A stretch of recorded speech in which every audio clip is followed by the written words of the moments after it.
एक वृद्ध भिक्षु और एक युवा भिक्षु दोनों नदी किनारे से चले जा रहे थे।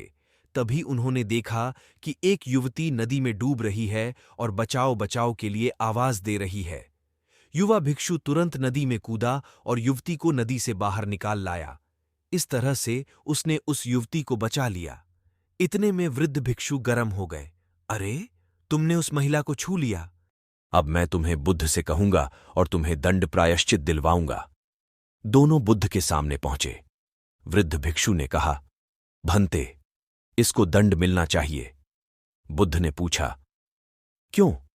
वृद्ध भिक्षु ने कहा, इस बात का कि इसने युवती को उठाकर नदी से बाहर रखा।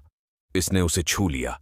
इसका ब्रह्मचर्य नहीं रहा, इसलिए इसे प्रायश्चित्त मिलना चाहिए। बुद्ध ने कहा, प्रायश्चित्त पहले तुम ले लो।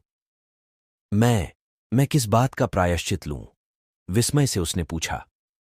बुद्ध ने कहा, इसने तो उस महिला को उठाकर वहां ही रख दिया, पर तुम तो उसे अपने मानस में उठाकर यहां तक ले आए। तुम्हारे मन में अभी भी यह है। तुम इतनी देर से उसे ढो रहे हो। इसने तो वहां रखा और भूल भी गया। सुनो, मैं तुम्हें परिणामों की निर्मलता के लिए यह 4 उपाय बताता हूं। पहला, हमेशा मन को स्वस्थ रखना, दूसरों के बारे में विकृत नहीं करना। दूसरा, इंद्रियों पर विजय प्राप्त करना। तीसरा, अच्छी संगति में रहना। और चौथा, प्रार्थना करना।